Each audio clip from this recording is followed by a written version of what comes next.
And we are live. Welcome back to Takes by Fans. We got a great show for you today. As always, we are live every single day at noon Eastern. If you want to watch live, head over to twitch.tv/takesbyfans. If you want to watch but not live, head over to our YouTube channel, Takes by Fans. We post all of our shows and clips of the show there on a daily basis. And if you just want to listen, we are on podcasting apps, Spotify, Apple Podcasts, Google Podcasts, iHeartRadio. So however you want to watch or listen, we've got you covered multiple ways.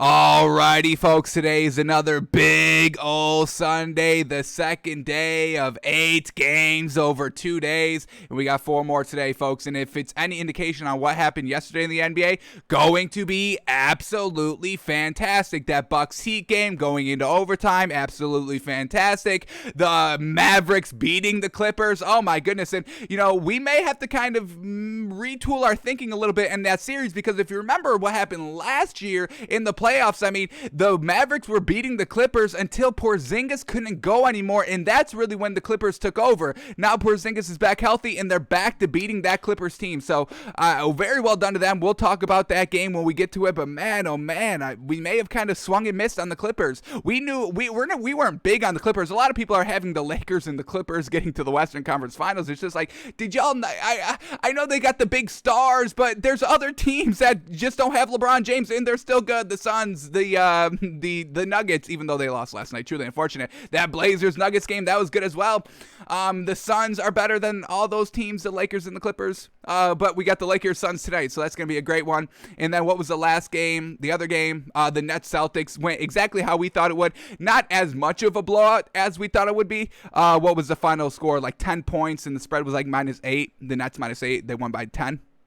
So I thought it was going to be a little bit more of a bigger blowout than that, but we'll see what happens in game 2. So we're breaking down all the games from last night. We're going to do our moneymaker for today's action. Games are tipping off at 1 o'clock today, so we are going to go a little bit quicker through the show today. Try to get done before 1 o'clock so we can kind of, all, watch the game, have our moneymaker picks filled out before the game start, and a little extra couple of minutes for me to upload the show and get it distributed out there so I can also watch on time with every one of y'all. So we're going to go maybe a little bit quicker today in the show, but breaking down the games from last night, doing our moneymaker for tonight's action, and jumping right into the stories of the day. So let's just get right into it. And the first story up is the Patriots have had internal discussions about acquiring Falcons wide receiver Julio Jones.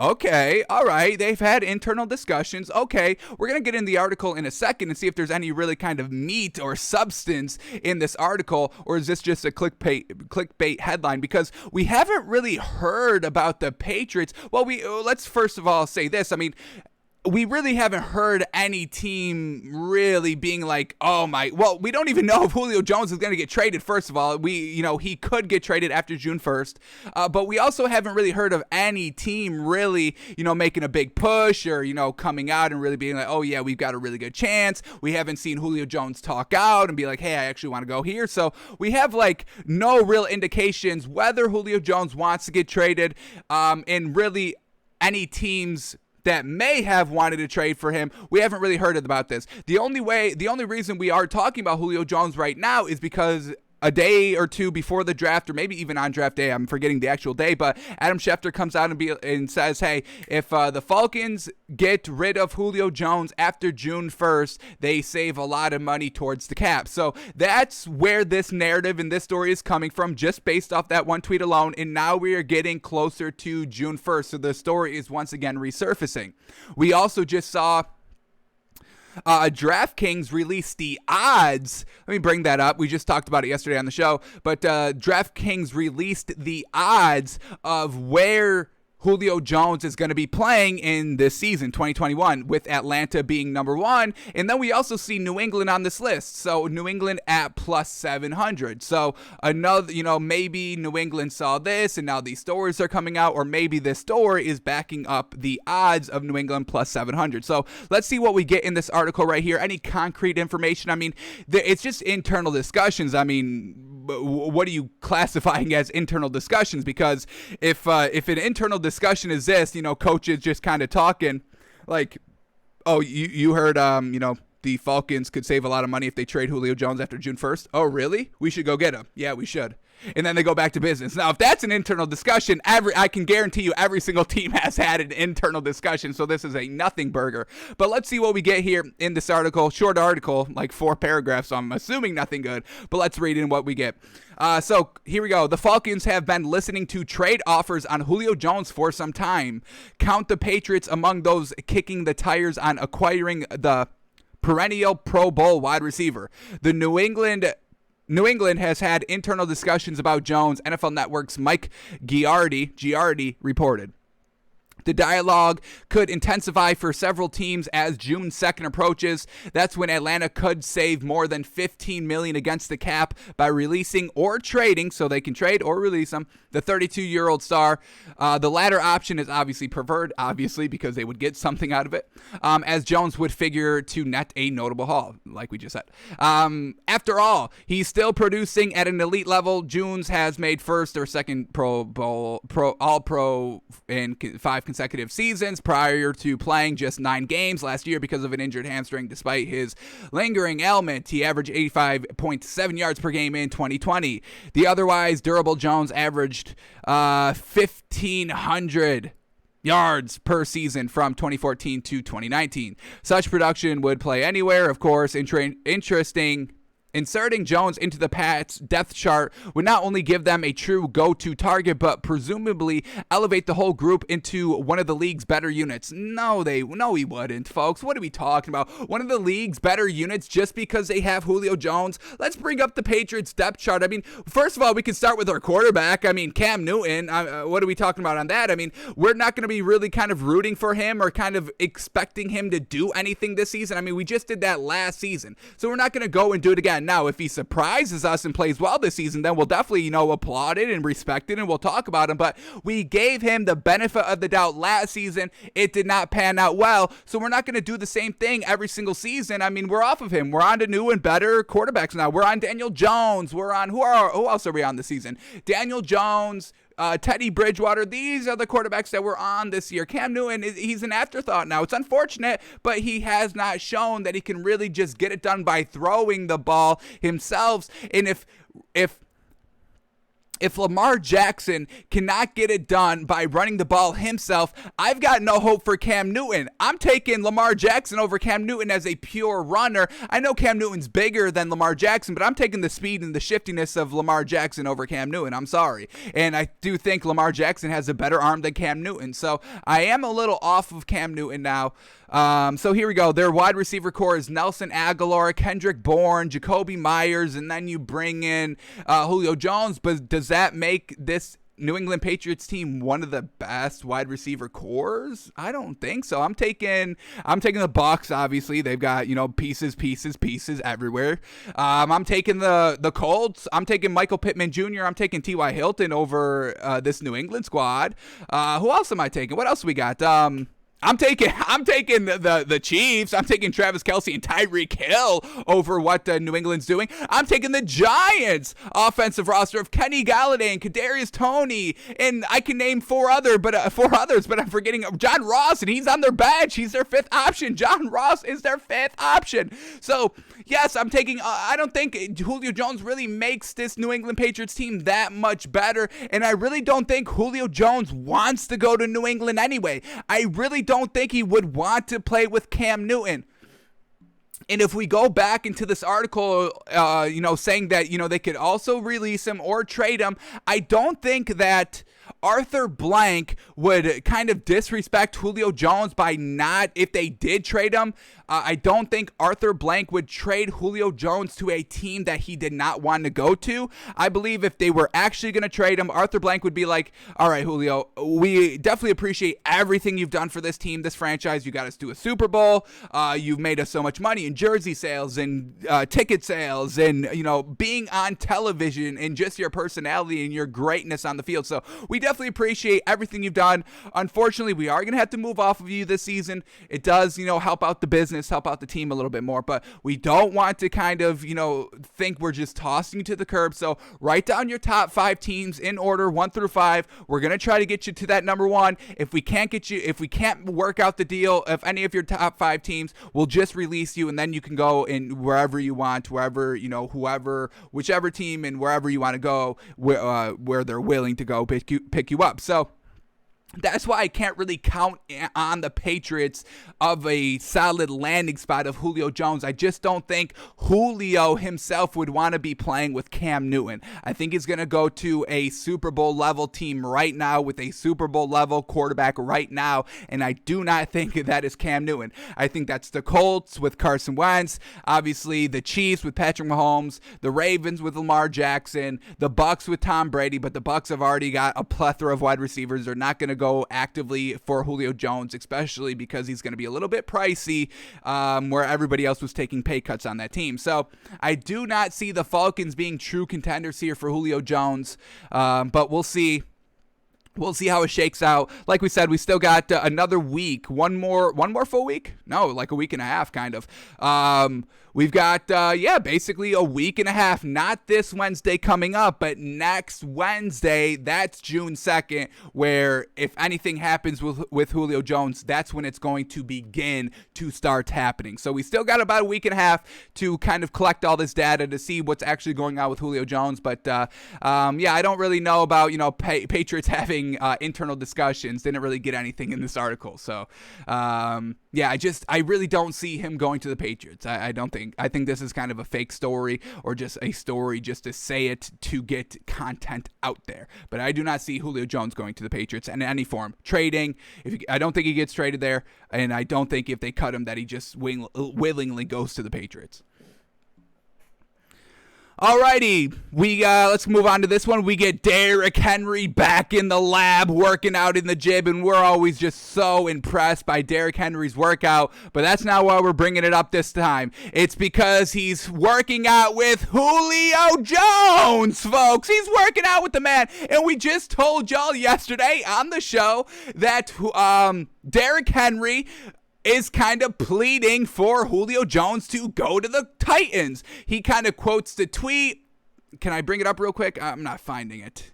I did like it, and we did talk about it on the show, but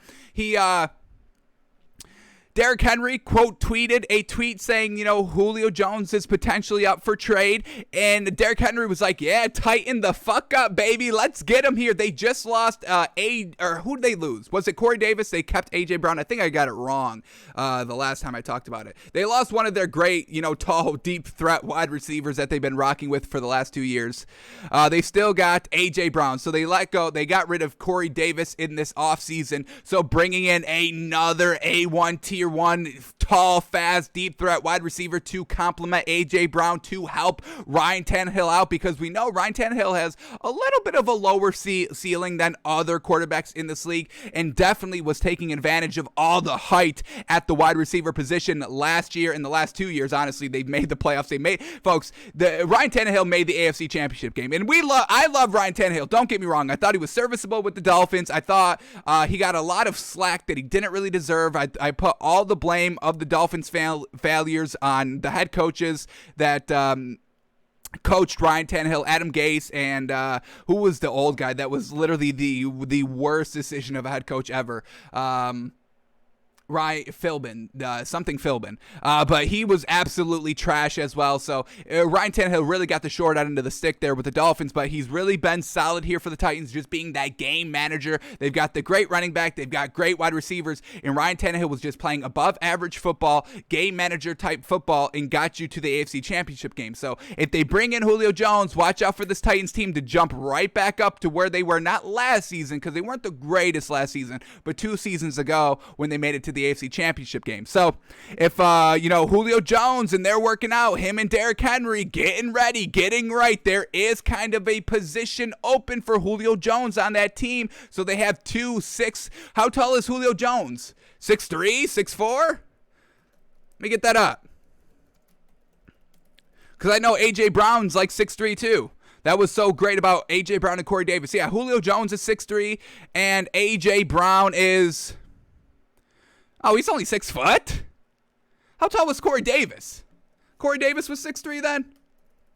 They got rid of the wrong wide receiver. You got to get rid of the shorter wide receivers. Always go with height. That's how I would build my football team in every single position is speed and height. That's all I want to see. I'll teach you tackling. I'll teach you big hit ability. But you got to get there first. You got to get to the tackle first. And you got to get there quickly before the first down. So that's why I want speed and I want height for the deep ball. But let's get back to these players' heights here. Corey Davis, what do we got here? He's 6'2", I'm pretty sure.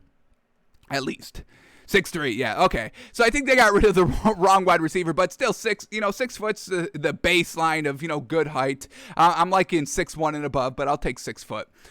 So yeah, I mean they'd still have nice tall wide receivers, bringing in this A1 Tier 1 Hall of Fame level deep threat in Julio Jones, and then you got the freaking Derrick Henry to still worry about. Oh my goodness, the play action is going to be unstoppable, and we know that's what Ryan Tannehill loves. Ryan Tannehill is one of the best kind of throwers of the football on the run. It's Russell Wilson and Ryan Tannehill. They both throw so great on the run. Play action, spinning out right, launching it, twisting their hips, getting it right, throwing it 45, 50 yards down the field on the run, on play action. It's fantastic. So it would be absolutely almost unstoppable, unguardable, having to play Derrick Henry, having to play Julio Jones, having to play the fake ability of the play action with Ryan Tannehill, the out of the pocket passing, on the move passing of Ryan Tannehill. It may be a little bit too much, and it could put the Titans at the top of the AFC, honestly, if the defense is going to pan out like we think it is going to be this season. So Julio Jones and Derrick Henry are working out. Derrick Henry said, I wanted you. Next day, they're working out together. I'm going to take that as a little bit of a hint and say that Julio Jones is very interested in Derrick Henry's offer to team up in Nashville. So we'll see. Like we said, I mean, we've still got a week and a half before any news about Julio Jones really is going to be solidified and confirmed and all of that. But, we can always kind of dig through some of these other kind of, circumstantial evidence. I love circumstantial evidence, folks. I would convict based solely on circumstantial evidence. That's all I care about. I'll make my own conclusions. Give me the evidence here. So Derrick Henry and Julio Jones are working out together, folks, and that's no bueno for the rest of the league. I'll tell you that. Alrighty, let's keep moving on here. Real interesting here. I don't know if this is real or fake. This is from Dolphin Nation on Twitter, folks, so take it maybe with a little bit of a grain of salt. But he says that the Jacksonville Jaguars had the same grade on Alabama wide receiver Jaylen Waddle as they did on Trevor Lawrence, which is really interesting. We know that the Jags were really locked in to taking Trevor Lawrence at number one. There was really no other lanes, there were really other paths to really go down. They needed that franchise quarterback. Urban Meyer, a new rookie head coach in this league. You got to go and get your guy. We just saw Robert Saleh do it. The 49ers did it as well. They don't have a new head coach, but they still did it anyway. So they needed to go get their kind of franchise quarterback, and Jaylen Waddle wasn't there for their second pick. That's why they went with running back Travis Etienne at pick number 25. But, we'll see what Jaylen Waddle can do this season. He wasn't our number one wide receiver on our big board. We wanted Devontae Smith, but hey, I'm not going to, like I said, I'm always going to roll with what Brian Flores thinks is the best option. I respect him. He's won my trust over. I respect the heck out of this man. I thought he's really turned around this team instantly the second he got there. So we're always kind of going to respect his decision and roll with it and believe in it and rock with it and root for it. So we'll see how Jaylen Waddle kind of plays out this season, but if he is as big as everybody says he is, he's going to be a dangerous player in this league, and definitely I'm all about it. What are you, crazy? Of course I'm about it. So we'll see what Jaylen Waddle's looking like this season, but the Jaguars were pretty high on this man.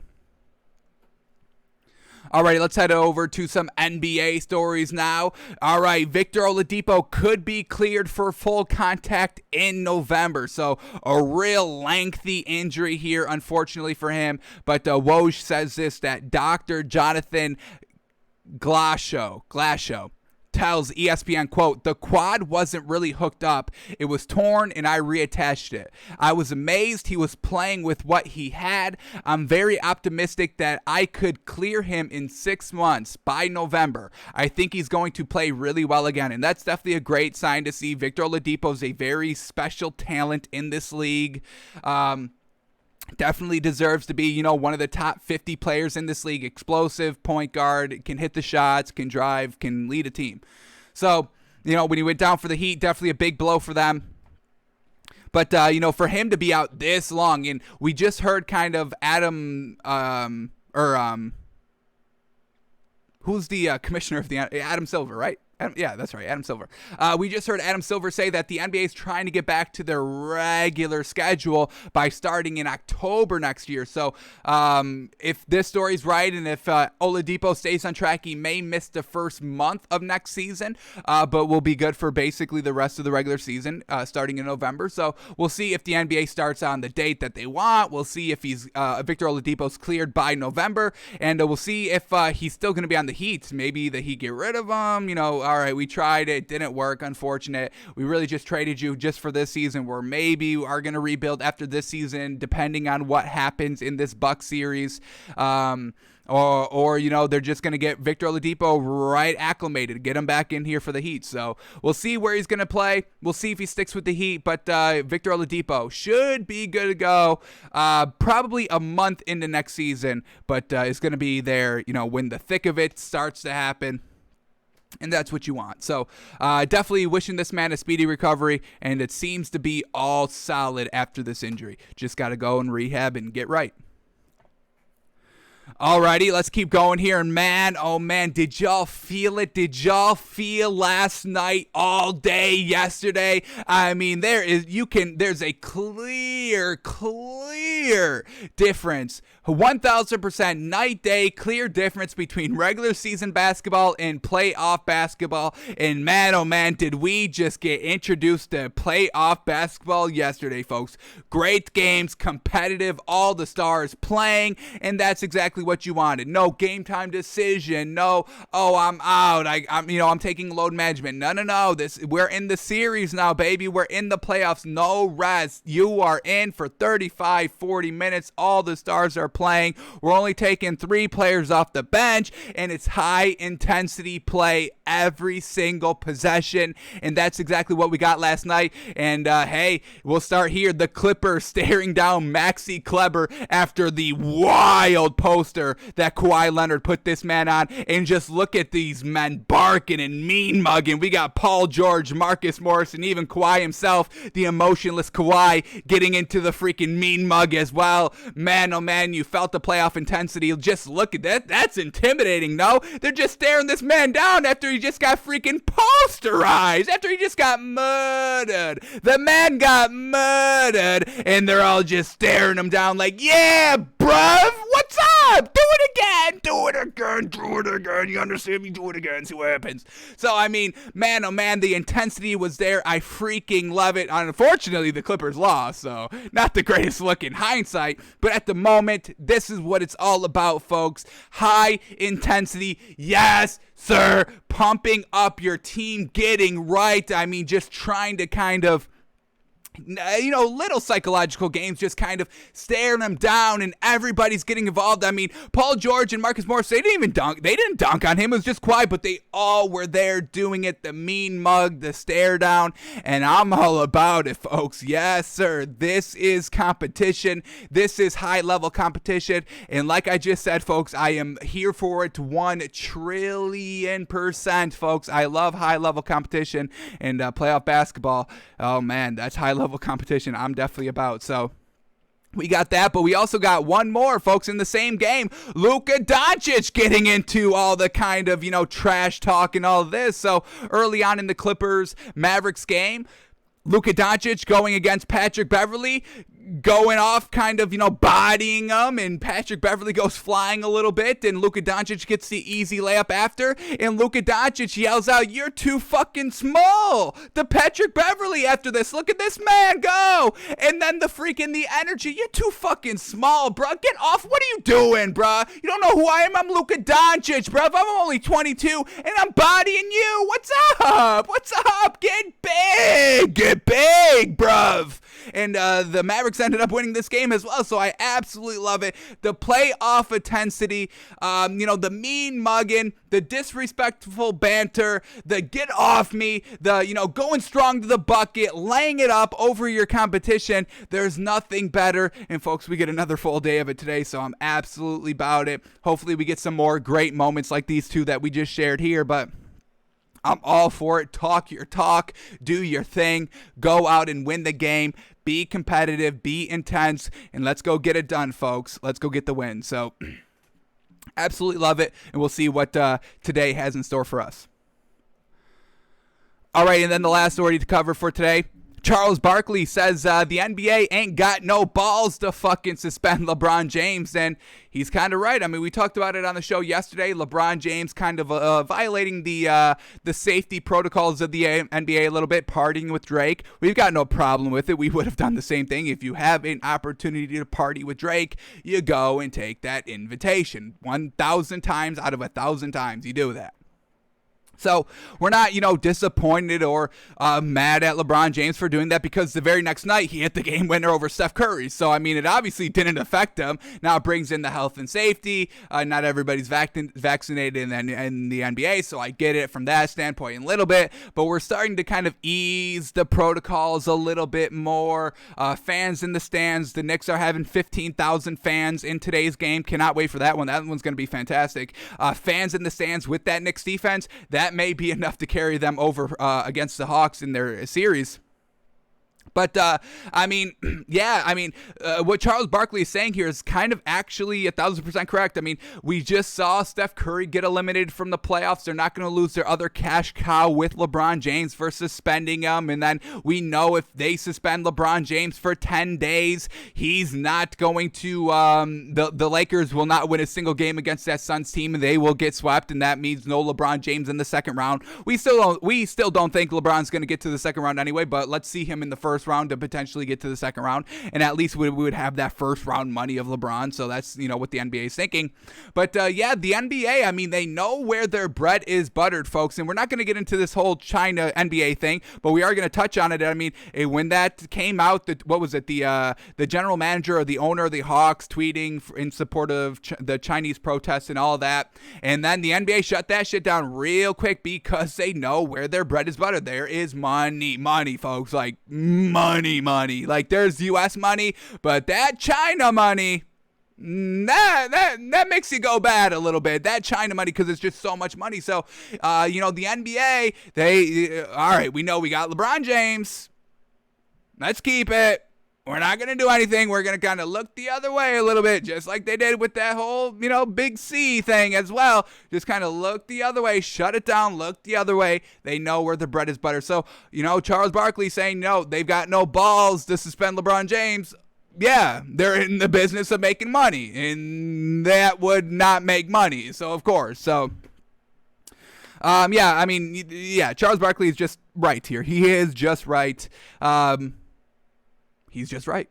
He's literally just right. So, I think a lot of people are blowing it out of proportion as well.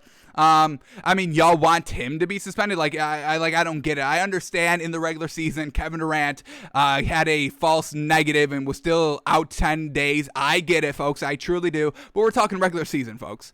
All right, it's a little different here. And LeBron James, now, if LeBron James floundered in this Warrior series, I would say 100% suspend the man, because you're taking parties, you're taking, it was for his tequila brand, you're taking, that kind of sponsorship better, or more highly over basketball, and then you just floundered over Steph Curry. I would be in favor of that suspension, but it literally, in the grand scheme of things, didn't ruin anything. And folks, we're kind of in the back half of the COVID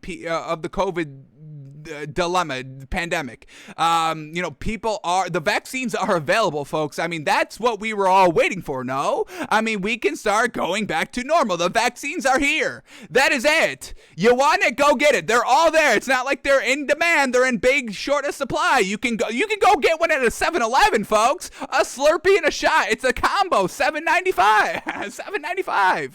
And then you get entered into a free $1 million lottery by your states. So yes, go get the shot if you want it. But to kind of keep on with this COVID narrative when all the other solutions are still available, and the fact that the basketball players were still playing every single night, even though the COVID, through the entire pandemic, the NBA was the first to come back, the first sports to come back. So what are we talking about here? Let's all get off of our high horses a little bit here and start just thinking a little bit more logically, please, just in the entire grand scheme of every single piece of information that has ever came out in the universe. Let's go a little bit more logically given the grand scheme. Let's be outside unobjective observers, folks, on every single piece of information that is out there.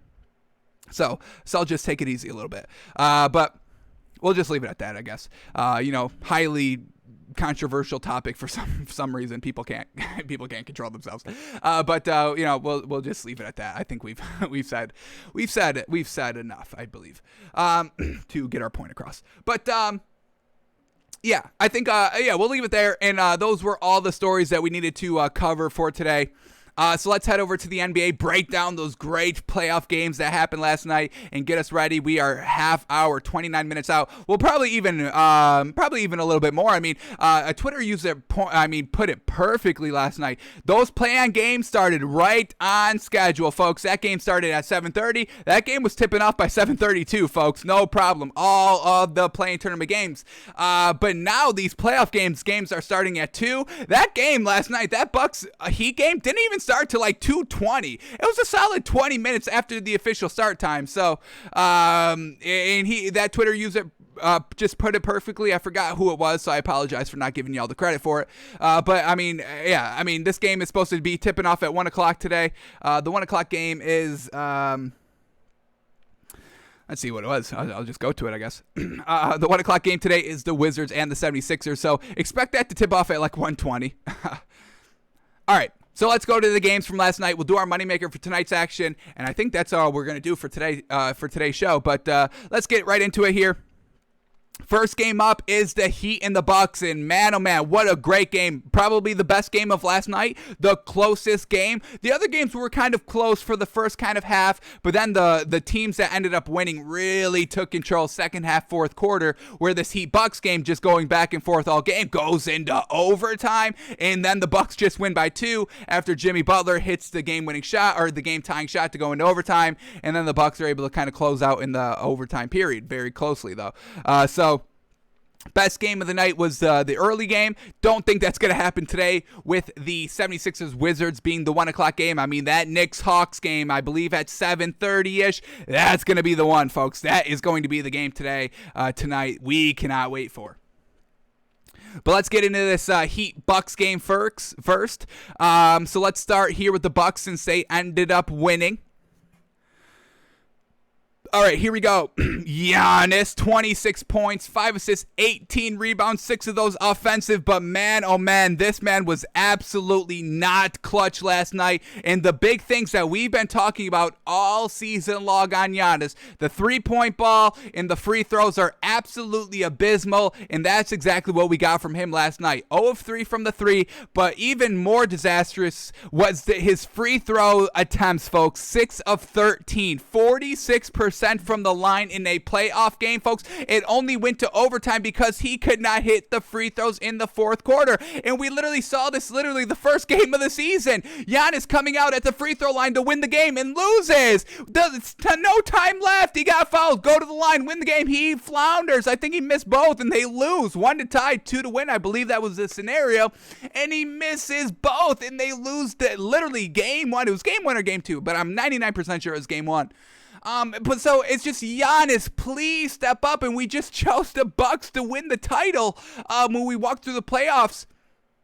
But man, oh man, Giannis really let us down, and we're not gonna try and we're not gonna totally bail on the Bucks, but we are going to wait till game 2. And if Giannis is still looking super lackluster, we are going to have to change our pick for title contenders, title winners, NBA Finals champions to probably the 76ers, but I'm gonna give the Bucks one more game here because we have to remember that these teams had a week off, so maybe a little rusty. They all should have been on their A game because y'all haven't played in a week, but we'll give you maybe a little bit of the benefit of the doubt. You were a little rusty, a little off. All right, now you got game 1 under your belt. You're still at home. You still got the win. Somehow y'all escaped with the win. I still don't even know. They escaped with the win somehow, so take a breath. Get right, settle down, and go get it for game number 2. But if Giannis is still looking bad in game number 2, I think we are going to have to think about reconsidering our finals prediction, because just Giannis was leaving a bad taste in our mouth, and you couple that with that interview right before the playoffs saying, I don't even know if anything's going to be different from last year to this year, and now we're totally off this Bucks team. But we'll give them one more game. We'll give them game 2.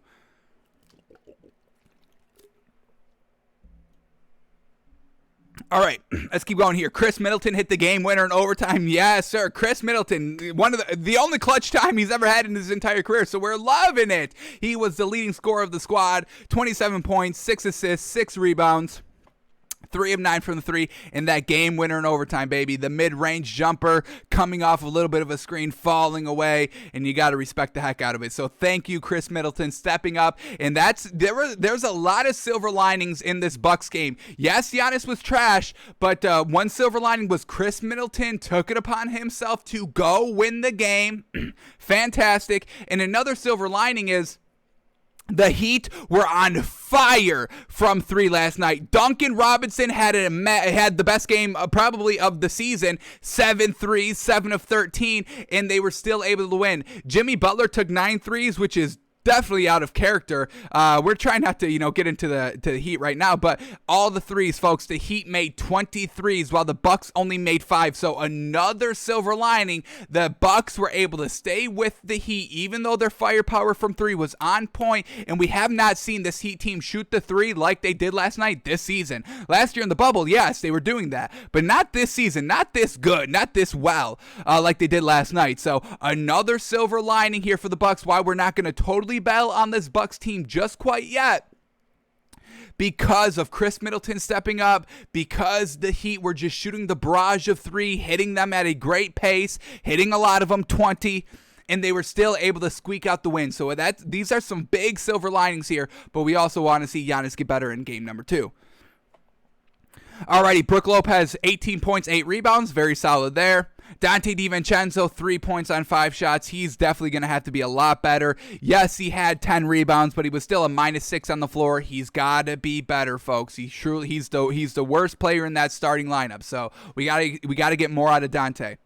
And then Drew Holiday, 20 points, 11 rebounds, 3 assists, 3 steals. He shot 0-5 from the 3. Another, like we said, the Bucks, very abysmal from 3 last night, but they were still able to get the win. So we need everybody to shoot the 3 better. We need Giannis to please hit the gosh darn free throws. And, this Bucks team can get past the Heat decently easily, because I don't think the Heat are going to be on fire from 3 like they were, and that deflating loss from last night is going to even make morale go down a little bit more. And then, we heard Jimmy Butler talk out against Bam Adebayo in the regular season. Hey, Bam, be a little bit more aggressive. Go and drive. You can do this. We know you can, but you need to be aggressive, more aggressive. And we just got Goran Dragic said that last night after the playoff game. Bam Adebayo needs to be more aggressive. So now we're getting everybody saying Bam needs to be more aggressive. If he didn't do it after Jimmy Butler said it, I don't think he's going to do it now that Goran Dragic says it. I would listen to Jimmy Butler more than Goran Dragic. So, maybe the chemistry is going to start falling apart here. That was a bad game 1 loss for the Heat because they were all kind of on, but the Bucks were able to kind of weather the storm. Alrighty, the bench of the Bucks was also lackluster. We got Bobby Portis putting up 8 points, leading the squad in scoring off the bench. 4 rebounds to go along with that. PJ Tucker just getting it done defensively, a +8 on the floor. Once again, why we like this Bucks team. They've got the nice defense up top in the starters and then off the bench. But we need more scoring off the bench. We got Pat Connaughton with only 2 points on 2 shots. Brian Forbes, 5 points on 5 shots. And like we just said, Bobby Portis, 8 points on 6 shots. And we know PJ Tucker, he doesn't score. 0 points on 1 shot last night. That's not his game. Offensive numbers are not his game. So the Bucks escape in the overtime win over the Heat. Now let's talk about the Heat last night. Jimmy Butler kind of going a little wild here. Like we said, the 9 threes, that is totally uncharacteristic. He's shooting like 22% on the year, folks, well below the average. The average is like 33%. This man is shooting 22. He doesn't take a lot of threes in the games, but 2 of 9 last night, getting a little reckless down the stretch in the fourth quarter. Not the greatest. So Jimmy Butler, 17 points, 8 assists, 10 rebounds, 4 of 22 from the field as well. Big yikes. Trevor Ariza, 8 points, 12 rebounds, 2 of 6 from the 3. Bam Adebayo, 9 points on 4 of 15 from the field, not getting it done. He had 12 rebounds and 5 assists to go along with that. Duncan Robinson, second leading scorer of the squad, but I mean, his threes were keeping this Heat team in this game, and we haven't really seen Duncan Robinson do this in the regular season. I mean, I've been really underwhelmed by Duncan Robinson the entire year, but he truly got it done last night. 7 of 13 from the 3. Those were the only shots he took, those 13 threes, and he ends up with 24 points, 2 assists, and 2 rebounds. And then Kendrick Nunn at the 1, 10 points and 4 rebounds, 2 of 6 from the 3. And then off the bench, Goran Dragic, leading scorer, another player that we can always rely on. Goran Dragic, 25 points and 2 rebounds. And then Tyler Hero, once again, decent, but also lackluster. 10 points, which is good. You know, if you're coming off the bench, that's what we're looking for. 10 or more points, absolutely, we can respect it. So he got the 10 points, but 2 of 10 from the field. 2 of 5 from 3. It's just like, gotta be a little bit of a better shooter out here. And something's got to change here for this Heat team, because I don't think they're going to be able to keep up this scoring 3 pace. 20 of 50. I mean, they shot 40% from the 3 as a team, and I don't think Duncan Robinson is going to be able to keep up this performance. And if that happens, then other players are going to have to step up scoring. If they don't, the Bucks are going to sweep this series. So we'll see what happens game 2. Still big question marks in the series. Can Giannis get right? But Bucks take game 1. And the last thing I want to do before we move off of this game is yesterday, Giannis's free throw woes were very, very noticeable last night. So he ended up getting a 10-second violation for not shooting the free throw in the 10 seconds. You got 10 seconds. If you don't shoot it in the 10 seconds, it gets blown dead and it counts as a loss of possession. You don't get the free throw, and that's what happened. So this is coming at 1 minute and 6 seconds left in the game. Bucks up 97-96. Once again, I mean, all these free throws, folks, that Giannis was missing down the stretch, just killing me inside. So I want to go quickly here, and let's time it, because I don't know, man. Let's see if it was actually 10 seconds. The Heat have brought it up to the refs. That's why they were like looking for it, because, you know, a lot of people have been saying this in the regular season. Giannis is taking way more than 10 seconds. So let's count it. We've got the stopwatch here. We've got it. So let's see if this is definitely 10 seconds. Is it more than 10 seconds? Let's see what Giannis is doing like here. So let's get it here. I believe the clock starts as soon as the ref tosses him the ball. So here we go. It's in his hands, and we'll start it here. Here we go. 3 seconds. 5, 6, 7, 8, 9, 10. Right there. That was 10. And it still wasn't on. It seemed like the ref blew the whistle at like 10.8 seconds. So it does seem... you know, now that we did it, it was 10-second violation. It's just, you know, really, that's what we're going to call now, you know, in the playoffs, 10-second free throw violation. And hey, you know, I respect the Heat for knowing that rule and harping on the rule, especially down late. It's a great sign by the Heat team and, you know, management and the refs and the coaches for noticing it and relaying that to the refs. But it's a little lame. So Giannis, hurry up the free throws. You're missing them anyway, so it doesn't matter. Just shoot it. Just shoot it. Take a jump shot from the free throw line. It doesn't matter. You're going to miss it anyway. All right. So that was our little episode of Mythbusters on the day.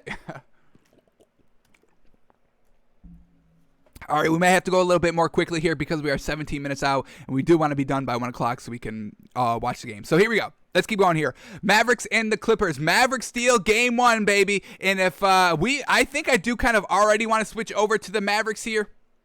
The sheer offense ability by this Mavs team, absolutely fantastic. Luka Doncic, 31 points, 11 assists, 10 rebounds, triple-double in the win. Love it. 5 of 11 from 3. Tim Hardaway Jr., second leading scorer, back in the starting lineup here at the 2. 21 points, 4 rebounds, 5 of 9 from 3. 6th man of the year snub. We voted this man our 6th man of the year, and look what he's doing out here in the playoffs. Getting it done. Love seeing it.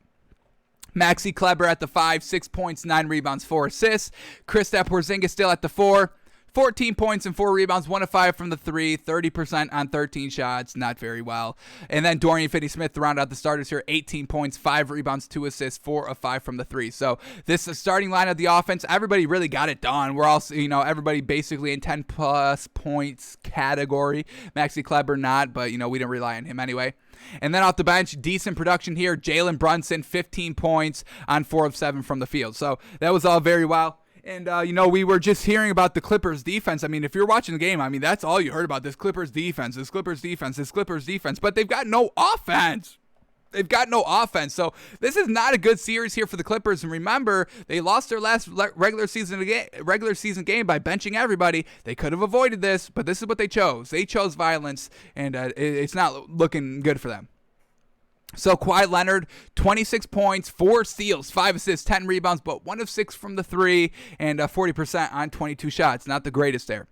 Paul George, 23 points, 5 assists, 6 rebounds. He was a little playoff P early, first quarter, but then he started to get it figured out a little bit offensively. He shot 2 of 8 from the 3. Once again, not the best, in 44% on 18 shots. Patrick Beverley at the starting point guard position, 10 points, 2 rebounds. Reggie Jackson coming off the bench, letting us down big time. 2 points, 3 assists, 1 of 6 from the field. That's why we want to see Reggie Jackson in the starting lineup, because he's way more consistent in the starting lineup, where Patrick Beverley, we don't think he adds that much to the starting lineup value.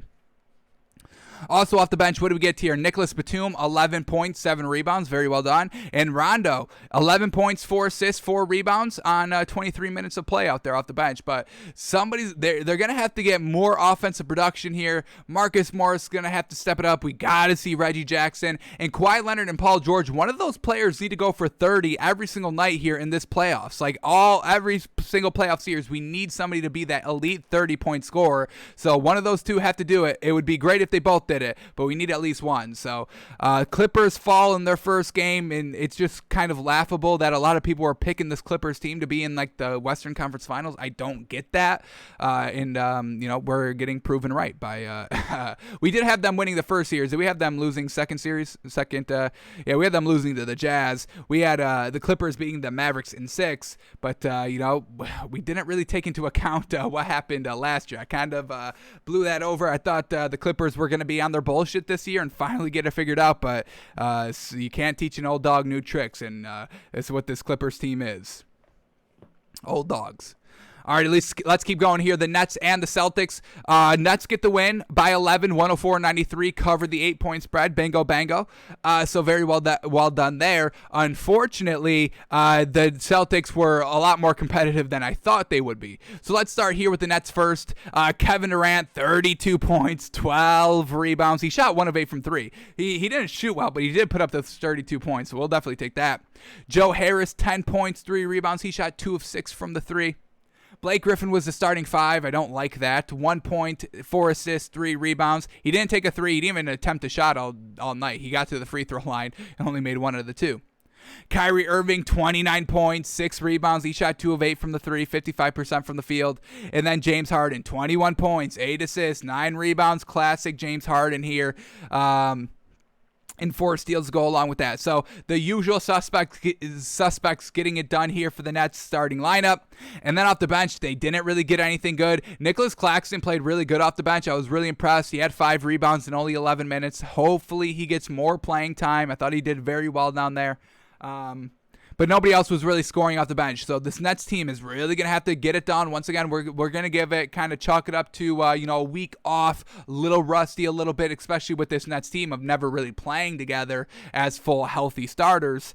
So we'll see how they progress. But I think this series is already over. I do not see the Celtics winning. So let's talk about the Celtics team now. Jayson Tatum, 22 points. That's not going to cut it, folks. It's just not going to cut it. He needs to go for, honestly, 35-plus points every single night. here and just hope everybody else can get it done. But 22 points on 30% shooting on 20 shots is not going to get it done. 5 assists, 3 rebounds go along with that. Evan Fournier, this is not going to get it done either. 10 points on 30% shooting. He needs to be better, needs to be more consistent. You need to be Jaylen Brown-esque, 20-plus points every single game. So Evan Fournier has to get better here. Tristan Thompson at the 5, 4 points, 10 rebounds. He was a minus 16 on the floor. Kemba Walker, 15 points, 2 assists. He was a minus 21 on the floor, getting locked up by James Harden and Kyrie Irving all night. And then Marcus Smart, he actually had a pretty good night here. 17 points, 5 assists, 3 rebounds, and he shot 3 of 8 from the 3. So not bad there, but overall, this Celtics team is super lackluster, and you can't count on Evan Fournier. You can't count on Kemba Walker. So we're looking at nothing here for the Celtics team, obviously, besides Jayson Tatum. Off the bench here, Robert Williams, very well done, 11 points, 9 rebounds. I do like Robert Williams over Tristan Thompson. We'll see if they ever make that switch there in the starting lineup. They need to do something, so Brad Stevens, go and make that adjustment now. Robert Williams, 22 minutes off the bench. Tristan Thompson, 24 minutes in the starting lineup. Just go and make the switch. Get off to a good start so you're not playing from behind. I know they started on a good start this game, and because the Nets were a little rocky at the beginning. Once again, chalking that just up to we were off for a full week. So we're going to see what happens in game 2 for this Nets team. But still, Robert Williams is the sheer better big. So get him into that starting lineup. Also off the bench, Aaron Nesmith, 5 points on 5 shots. Not getting it done. Peyton Pritchard only playing 6 minutes. Didn't score, only took 1 shot. But we got to get better offensive production here. We got to get more offensive production, and Aaron Nesmith played 16 minutes. Peyton Pritchard played 6. I would kind of flip it. Aaron Nesmith has really not shown us anything great, where Peyton Pritchard has shown us decent stretches, 2, maybe 3 games, a couple of them here and there, where he was able to get us to 10 to 15 points off the bench and looking real solid, so efficiently. So I would like to see Peyton Pritchard play more than 6 minutes here, but we'll see what Brad Stevens does. And lastly, before we close out this game, Jabari Parker playing 21 minutes off the bench, 9 points and 4 rebounds. Not bad. So Celtics just coming up a little short here, losing by 11. And then the last game of the night, the Blazers and the Nuggets. Blazers win 123-109. Nuggets really floundering in the fourth quarter. Floundering in the fourth quarter.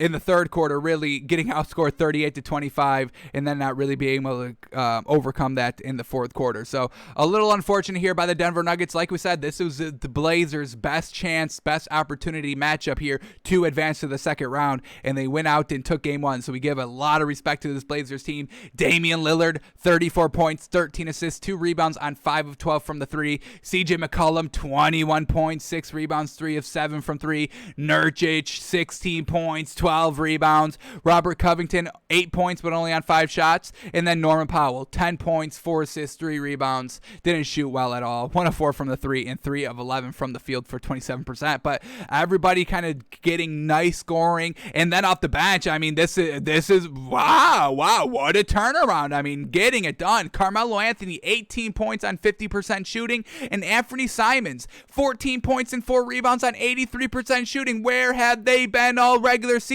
So the bench really got it done here for the Blazers. That was our biggest red flag on this team, and they step up for game 1. So we're definitely all about this Blazers team. Let's see if they can keep it up for game number 2 and throughout the playoffs. Alrighty, let's go to the Nuggets now. Michael Porter Jr., 25 points and 9 rebounds, but awful shooting from the 3. 1 of 10 from the 3. Now, he was 57% from the field overall. He was getting it done in the mid-range, but the 3-point, I mean, if you take off, these 10 threes, he's looking at, give me a second. Give me a second to do the math. Can I do the math? I think that's 100%. That'd be 100%. He would have shot 11 of 11. He would have shot 11 of 11 if it wasn't for the 3. So he's got to get a little bit better on the 3, which we know he is. This was just a little bit of a bad game. Once again, maybe chalking it up to not playing for a full week. Once again, just first game of the playoffs. So we're not going to take it too heavily. We're going to weigh it decently heavily, but not over the top heavy. Week out.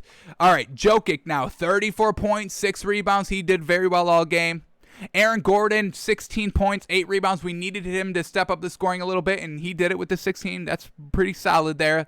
But Austin Rivers in the starting lineup now at the 2, 6 points, 3 assists, 4 rebounds. And Capazzo still at the 1, 8 points, 5 assists, 3 rebounds. And then the bench, Monte Morris, he did put up 10 points and 5 assists. Very well done there. But then Marcus Howard, 7 points. Paul Millsap, 3 points. JaMychal Green, 0 points off the bench. So this kind of lackluster scoring ability, we can always rely on Jokic and Michael Porter Jr., but besides that, it's real spotty. So we are going to have to see this Nuggets team start to figure out how we can score points besides Jokic and Michael Porter Jr., because when you look at this Blazers team, Norman Powell, Damian Lillard, McCollum, Nurkic, Carmelo, Anthony Simons, that's 6 deep that just showed y'all that they can score the ball. They can score the ball highly efficiently in playoff games. So the Nuggets, a little bit in danger here. Regroup, refocus, get ready for game 2. You're definitely going to need it.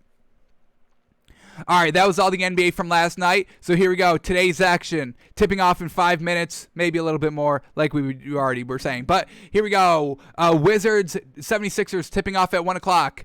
Lakers, Suns is the 3:30 game. Hawks, Knicks, 7 o'clock. And then the Grizzlies, Jazz at 9:30 tonight. So let's get our lines up to date. We didn't do the greatest last night. 1 in 3 of our 4 games, only hitting on the Nets -8. But, we learned from last night. And let's go apply that learning today to today's action and make some money. So here we go. First game up is the Wizards and the 76ers. Wizards +8, 76ers -8. All right, a little interesting there. Everybody's going to go for the Wizards, and everybody's going to go for the 76ers team. So the 76ers, they got Joel Embiid, folks, and that's beef down low, and the Wizards do not have anybody to really stop them. Robin Lopez, Alex Len, I'm not believing in any of them. So we are going to kind of swallow the 8 points here. I really think the 76ers are going to get it done game 1. The Wizards, even though they've been really solid here, kind of back half of the season, they really never have beaten those elite teams, not even like the top 8 teams, top 6 teams in the NBA. They were always kind of winning against the bottom of the barrel teams, and that's really how they kind of, got up to that 8th seed to get into the playoffs, which we definitely respect. But now we're in the first round of the playoffs. I don't really see the Wizards being competitive. I know Russell Westbrook's going to be that dog and do whatever it takes in his power to win the game, and I understand that, but I'm going to swallow the points here with the 76ers -8. All right, Lakers, Suns. Lakers +2, Suns -2, and that's, I love it, folks. LeBron James is a game-time decision. Anthony Davis is a game-time, folks, they're playing. That's nonsense. And then for the Suns, just Abdel Nader's out, but I don't see what everybody else is seeing on this Lakers team. I know it's LeBron James, but we can count on him. I get it. And it is Anthony Davis down low against DeAndre Ayton. Not the greatest, but they still have Jay Crowder to help out on that beef down low. And Jay Crowder was part of that Heat team last year that got to the finals in that first round matchup against the Bucks. He was a huge piece of that to beat the Bucks and, get it done down low against Giannis and Brook Lopez. So I do think Jay Crowder is going to be able to handle Anthony Davis and Andre Drummond a little bit there. DeAndre Ayton's just going to have to, be solid down low. And then it's Chris Paul and Devin Booker taking over. But the supporting cast of the Lakers outside of LeBron and AD is so lackluster in the decent defense that the Suns play. I mean, we talked about Dennis Schroeder getting locked up against Steph Curry in that play-in tournament game. I got Chris Paul as a better defender over Steph Curry, and Dennis Schroeder is still going to flounder here. So we're going to take the Suns -2.5 here. I really think that's great value. I don't see this series being competitive, but let's see if I'm wrong. I don't think I am, but we'll see. Alrighty, Atlanta Hawks and the Knicks, and man, oh man, they are testing us here. Pick 'em, no points, 0 points awarded. Whoever wins, that's the winning bet. So, Hawks a pick 'em, Knicks a pick 'em.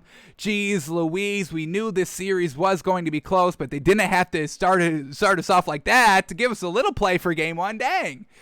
So for the Hawks, Brandon Goodwin is out and Cam Reddish is out. And then for the Knicks, just Mitchell Robinson is a game-time decision. So basically the usual suspects are still out.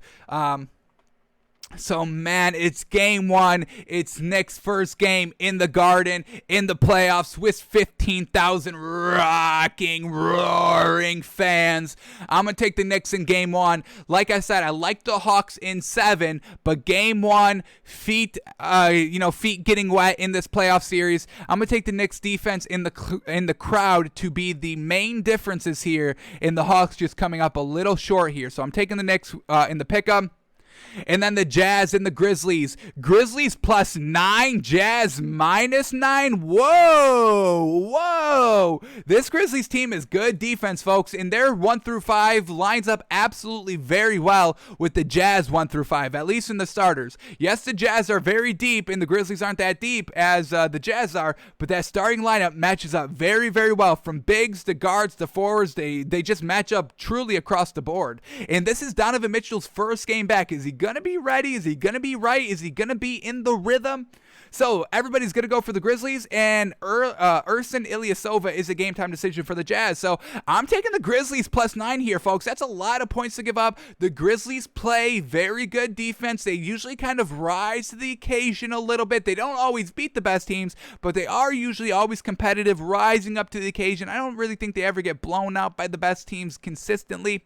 So game one, Grizzlies already kind of, feet wet here. Like we said, I mean, we saw a lot of we haven't played in a week, so we're maybe a little rusty, shooting the ball defensively, this, that, going into overtime, not being really 100% certain. But this Grizzlies team was just playing back-to-back games in those playing tournaments, getting it done, winning, and win or go home, folks. The Grizzlies were the 9th seed. They didn't have that luxury of having that game one pass of losing. So they won game one, they won game two, earned their way into the playoffs, and they're kind of in rhythm. Ja Morant's on his bullshit. I mean, did y'all just forget what Dylan Brooks has done? Just take the last 3 games against the Warriors, their last regular season game, the first playing tournament game against the Spurs, and then the second playing tournament game against the Warriors. I mean, Dylan Brooks getting it done defensively. Donovan Mitchell's first game back. I don't think they're right. We're going to take the Grizzlies plus the 9 points here. Alrighty, that's going to do it for us today. It's 101. We are going to end the show today because, folks, playoffs are tipping off. So we got to go get ready for that. So thanks for tuning in today. We're back tomorrow, noon Eastern, breaking down all these games again, and we'll see you there. So thanks for tuning in. Thanks for watching, and we'll see you tomorrow, folks.